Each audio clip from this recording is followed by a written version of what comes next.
Harry Alden.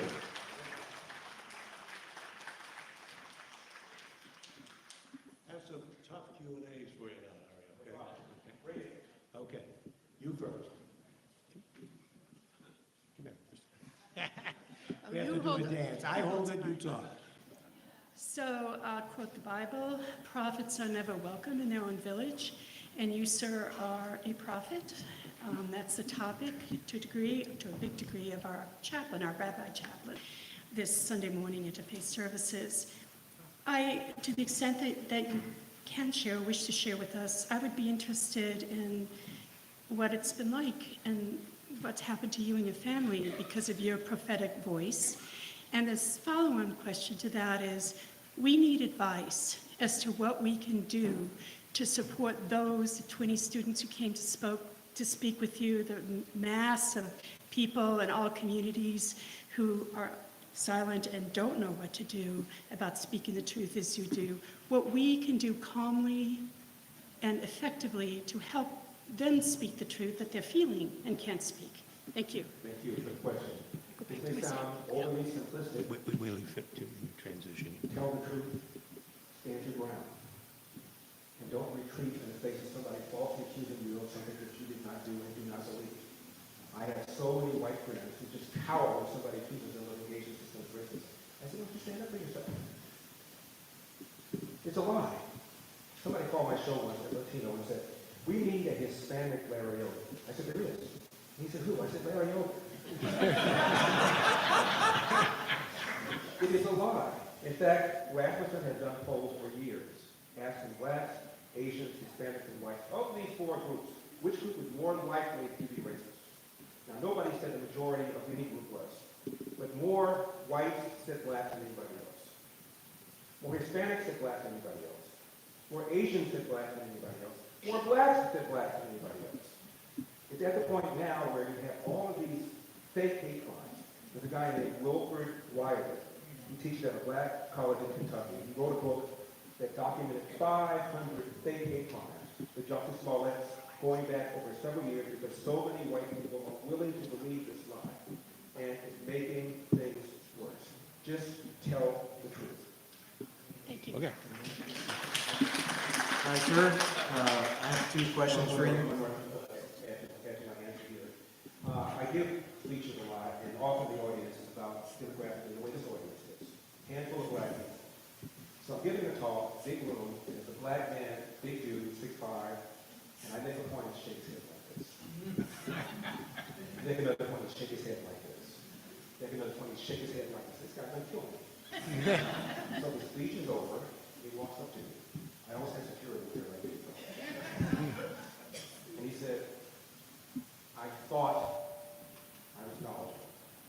I had no idea that 70% of black kids that entered the world without a father and a home, married to another, up to 25% back in 1965. I had no idea that there were 13 public high schools in Baltimore, all located in the city, where 0% of kids do the math grade level. I had no idea that 25% of young black men have criminal records, either arrested on probation or on parole.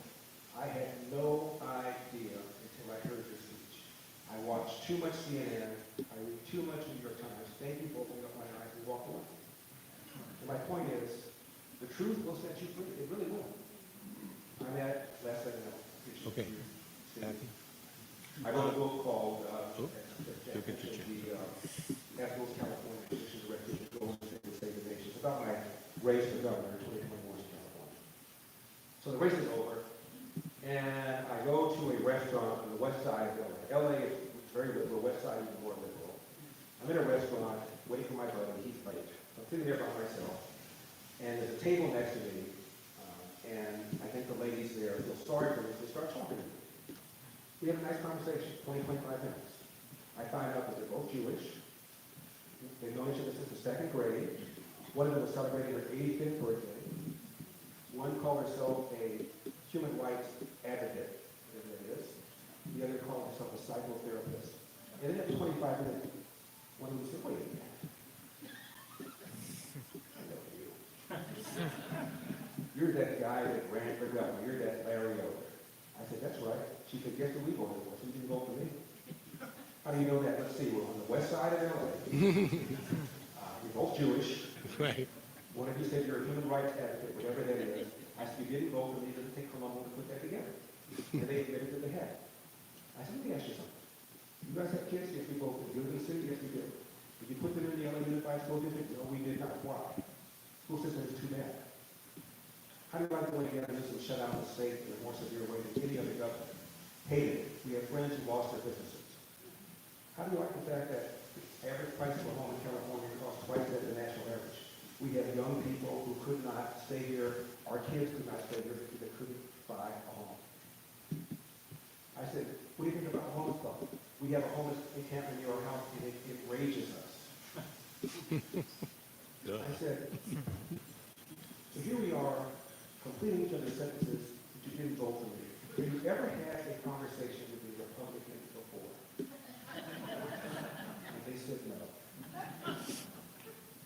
I have issues with my back.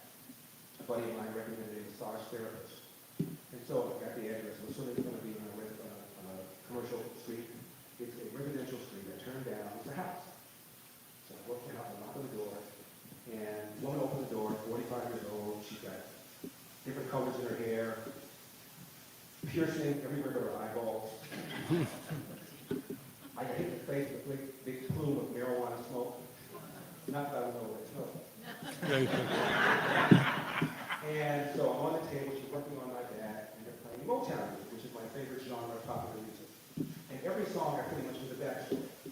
My Girl was played, that was written by, it said, Smokey Robinson, who wrote it for the lead singer of the Temptations, named David Ruffin. Unfortunately, David Ruffin OD'd on cocaine. Song came on. That's Marvin Gaye. It came from an album called What's Going On. The founder of Motown, Barry Morgan, did not want his artists to write their own material, he wanted to control the rights. He ultimately did be very good. And Marvin Gaye put his foot down and insisted on doing this theme album. It was the best seller of Motown at that point in history. 25 minutes into the session, she goes, I know who you are. When you call to make your appointment interview, I wasn't going to say anything because I didn't vote for you. Had I known you were this personable and this funny, I would have voted for you. I said, you know any Republicans? She said, no. I said, none? She said, no. I said, who's voting? We have personalities. We have senses of humor. Are you kidding? Okay. We'll be here till 7:30, okay? So I have two. When I speak so quickly, you get twice. That's true. I have two questions for you, sir. One of them is the recent allegations on Obama with the Russia hoax, which I believe are very true. And I wanted to get your thoughts and opinion on whether it be an actual trial again, because I believe there should be a trial on that. I believe that was a coup, kind of. Well, you could. You would be popular. But my Checks second, all the boxes. my second one was with the I believe many with the Trump administration stance on the immigration policies in California. Many illegal immigrants are being taken out of California, and maybe the votes will swing a different way for California. It seems that it is more Republican than it is led to believe on the news, so maybe you will have a second chance of running. Yes, thank you. On your first point, do I believe that Obama has committed crimes? Yes, I do. I believe that Obama, first of all, understand this. These guys had no thought that Trump could possibly win. Remember on election night, New York Times had Hillary likely winning by about 90%. There was no poll that showed Trump winning except for Rasmussen, I think maybe one other. They all assumed he was going to lose, except for one. I gave a debate with a guy named Roland Martin during the campaign, and I said, you're going to wake up a card because he's going to win. Everybody at church, they all thought I was crazy. So no one thought he would win. So if you think that there's no chance of him winning, and there's intelligence saying that the Russians are interfering and that there's no evidence that they're trying to elect Donald Trump, what difference does it make? He's not going to win anyway. Lo and behold, he wins. Obama calls these people in and says, clearly, we underestimated what the Russians were doing. Clearly, we underestimated the degree to which Russia was trying to get this man elected, and did so. So I want some intel that says this is what Russia did. This is what they thought. Hillary, for 4 years, referred to Donald Trump as illegitimate, said the election was stolen. Jimmy Carter, the former president of the United States, at a forum said, I believe when it's all said and done, we're going to find out what the Russians put in there. And 66%, this is very important, of Democrats, according to the YouGov poll, believe that the Russian vote changed vote tallies to elect Donald Trump. Why is that important? That was 2017, 2018. 2017, Jay Johnson, Obama's DHS secretary, testified under oath, not a single vote tally was changed. Not one. Yet 66% of Democrats believe the Russian vote changed vote tallies to elect Donald Trump. Why? Because they kept hearing all this stuff from all these people. Clapper, Comey, all these people saying that the Russians not only hacked, but did so on Donald Trump's behalf and were successful in doing so. That was all done, led, pushed, that narrative by Barack Obama. The other part of the question, though, is what do I think will happen to him? Criminally, nothing. For all sorts of reasons. Probably the number one reason is, take what I said about George Floyd, put that on steroids. They indict the first black president of the United States. Much of this country will be on fire. They don't care about the facts. How do I know that? I watch a lot of CNN and MSNBC, also we don't have to. So I'm watching Bill Belushi on Fox, who speaks fluent Spanish, after Biden gets in, doing all these reports on the border. Hordes of people coming into the country. It was amazing. He had drones overhead filming them every day. Hordes of people coming to the country. And Nina and I, when we take our remote, we go over to CNN. And our bet was, what's the over-under on how quickly they'll be talking about Donald Trump if they weren't already talking about him? The answer is 30 seconds. MSNBC, nothing. So for months, the two other principal cable channels never even discussed what's going on in the borders. Only after Governor Abbott of Texas and DeSantis of Florida put them on buses and sent them to Chicago and New York and Martha Vineyard, did the other media begin to cover this. So, I'm watching Tulsi Gabbard on Fox News the other day spend 10 minutes outlining the case against Obama. Cut open to MSNBC, completely different topic. Cut open to CNN. They were discussing it, but they had a panel of people. They would come into it, and then the panel of people would trash what she's saying. They come back into it, and they'll trash what she's saying. So half the country will never know the facts and won't care. 2016, I'm talking to a buddy of mine, former buddy of mine. I've been with him for 40 years. He's a lawyer. I'm having a big, fierce debate with him and his son, who's also a lawyer, over Hillary and her unsecured basement that she had, on which she sent and received classified information, lied and said she did what she did, sent and received information that was stamped classified, lied and said she did what she did, destroyed 30,000 emails under subpoena, and nothing happened. And I said this, and one of the younger lawyers put his hand over his ear and said, I don't care. You don't care that she clearly violated the Espionage Act? I don't care. And you know, James Comey said that he didn't feel that Hillary had the intent to violate the statute. The statute doesn't require intent. How many lawyers do we have here?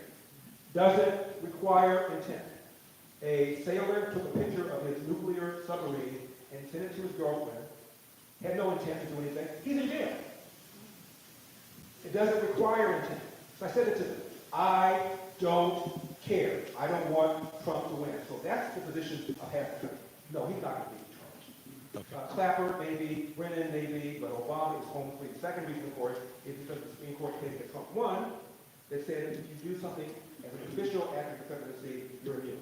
And Obama was saying with a straight face, no, I'm just looking at the intel, and because Trump got elected and the odds were he wouldn't, maybe we get another look at the intel.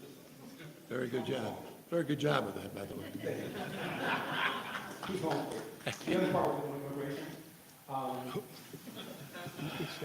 Donald Trump ran promising mass immigration. The majority of the country supports mass deportation, provided we focus on the worst of the worst of the worst. When it gets down to people who've been in the country 10 years longer, 20 years longer, that's when we begin to lose support. I don't believe anybody should Anybody. And if you want to figure out some sort of way to have a guest worker program for people in the hospitality industry or agriculture, we can work that out. But I don't believe anybody should be in the country illegally. Go back, re-register, come back in, do it the right way. I don't believe anybody should be in the country illegally. All right. Step up. Uh-oh, put it down. Oh, yeah. You know she's serious. A few months ago, I had the privilege of visiting the Equal Justice Initiative in Montgomery, Alabama. Having been an admirer of Brian Stevenson for many years, the journey to Montgomery was especially meaningful. As is typical for many people in my age bracket, I was stunned at the gaps in my education regarding enslaved people, the Jim Crow era, and the effect of systemic racism on every American well into the 21st century. I left the trip more firmly believing that progress will not be made until we, as a culture, are educated about all of our history and are willing to face it head-on. What are your thoughts on this? I disagree with virtually everything you just said. When have we not talked about systemic racism? When have we not talked about slavery? It's all we talk about.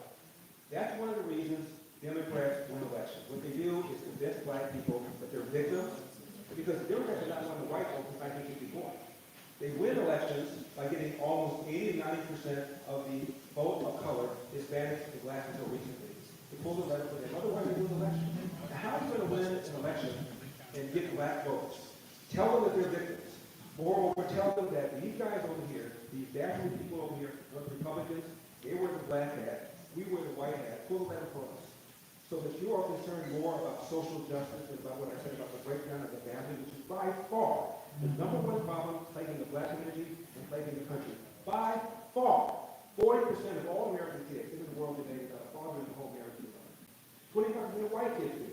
Up from 8% back in 1965 when Lyndon Johnson launched the so-called War on Poverty.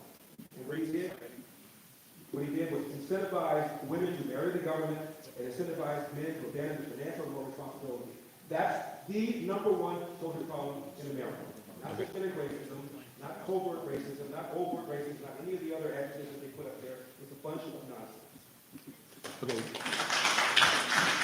And the second big problem, of course, is the crappy education kids are getting, particularly in the inner city, 8 to 12.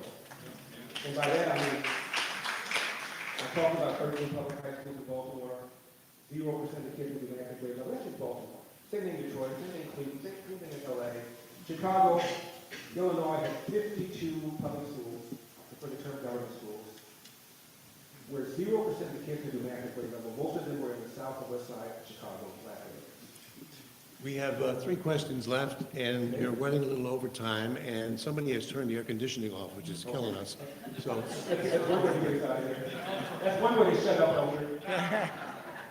Larry, as a pastor, immensely appreciating what you have to say, even as I am an avid Ohio State football fan. I was wondering, have you been able to meet with a group of black pastors as you did with that Ohio State football team, and what has been their response to you? good question. When I ran for governor, I had a virtual meeting with around 8 of them. And everything was going okay until I told them the number one problem facing the black community was not police brutality. It was the epidemic of fatherlessness, and they went ballistic. And it was hostile. And I stood my ground, fact after fact after fact, didn't want to hear it. I said, Barack Obama once even said, if you're raised by a father, you're 5 times more likely to be poor and commit crime, 9 times more likely to drop out of school, and 20 times more likely to end up in jail. So, having a disproportionately large number of black men, particularly living in the world by a father and home married to another, is by far a bigger problem than the police systemic racism that you speak about. And they weren't having it. So these are people that are influence makers, and they're doing a great deal of damage by not facing up to the number one problem facing this country. Okay, Dan, I'll hold it. I'll hold it. Hoorah. Another Marine, by the way. I know. We were talking before you. Okay. So I'm a native Californian, born in Los Angeles in the 1950s. This is the high school. El Rancho High School in Pico Rivera. So I carried signs around my city of Carlsbad when you were a candidate for governor. It said, vote for Elder. And if you don't mind, I'm viewing you now as my next governor. Would that be okay? Couple questions. It's the new definition of the audacity of hope. Make it quick. So, questions about the 2 university systems in California. Do you really think we need 2 of them? And also, do you think that the state of California could rent the entire San Jose State campus to nearby Apple so that they could make all their products near their headquarters? Thank you. Elder for governor. Second part of the question, the answer is yes. The first part, look, I'm a small elder libertarian. I don't believe there ought to be any government-owned schools. Any. At one time in our country, yes, my mother grew up in the South, and she was educated in a Rosenberg school. He's co-founder of Sears.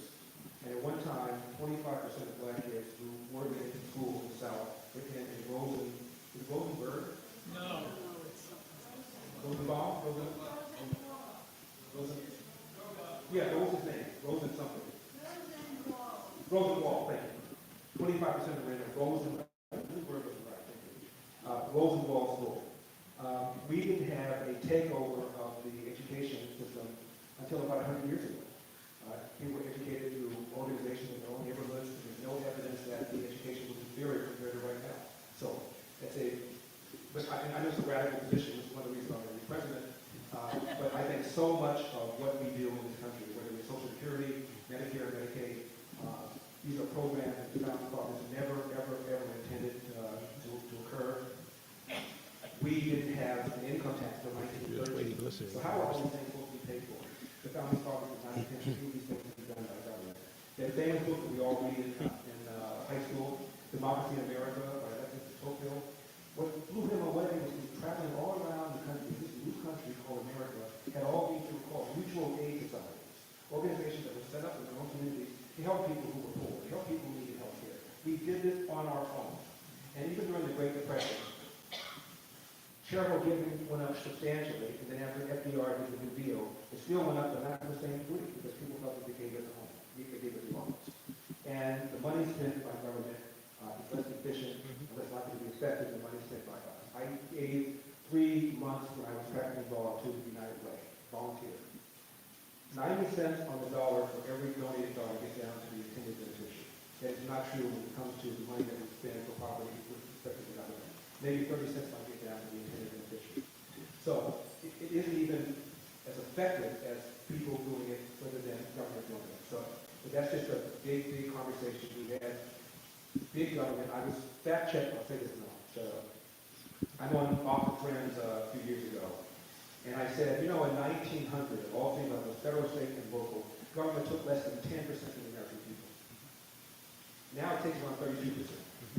And if you add a cost to a mandate, when you're running a business, government comes in, tells you need to buy something, you don't think you need to buy it, that's a cost. You do that, government takes almost half of what the American people produce and generate.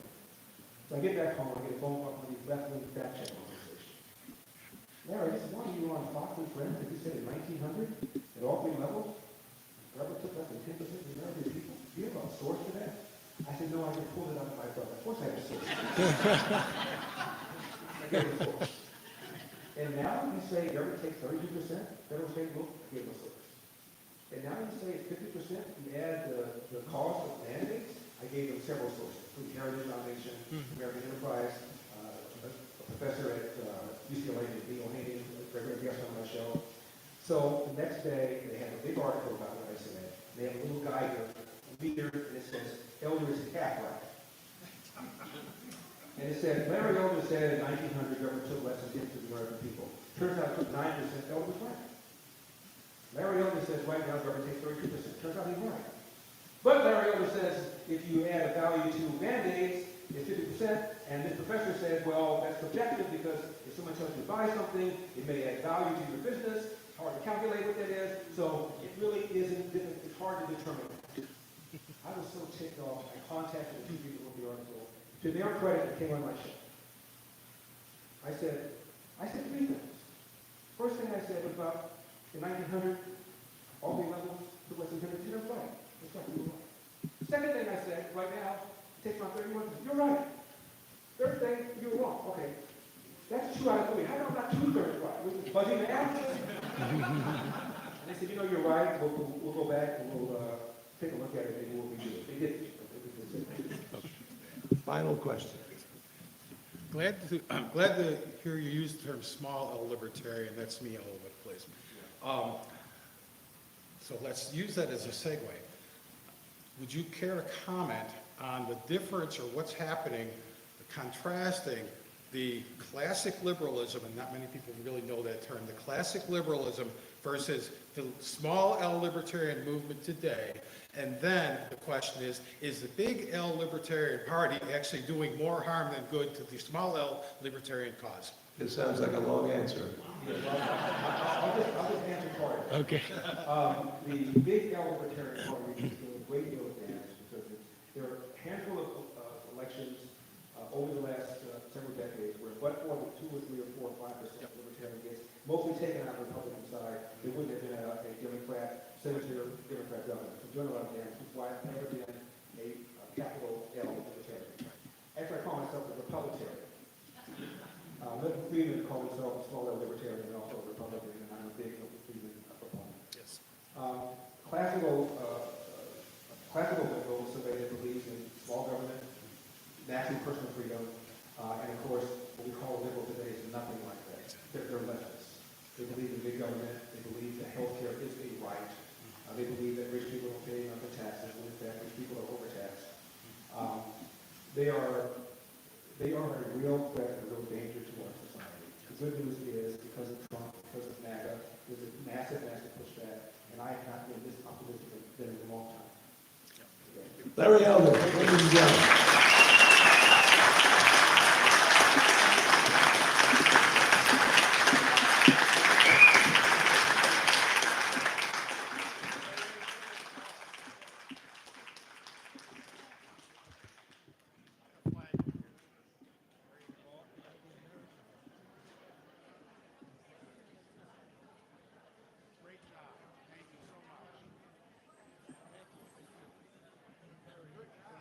I was going to put you on a spot.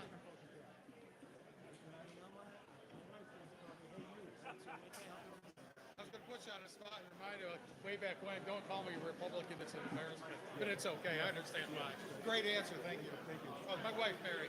Hey, Gary, how are you? You too. Big fan. All right, brother, bring it in.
Here's your speaker.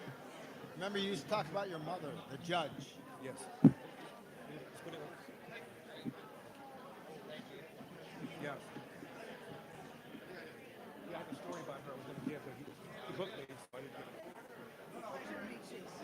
Watch television on Fox News.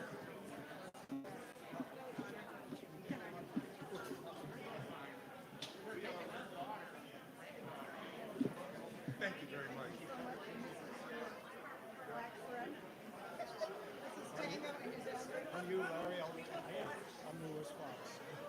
here to apologize. Thank go Bart. But he Bart because he agreed with you. Great time, great timing. How long were you here? I'm just making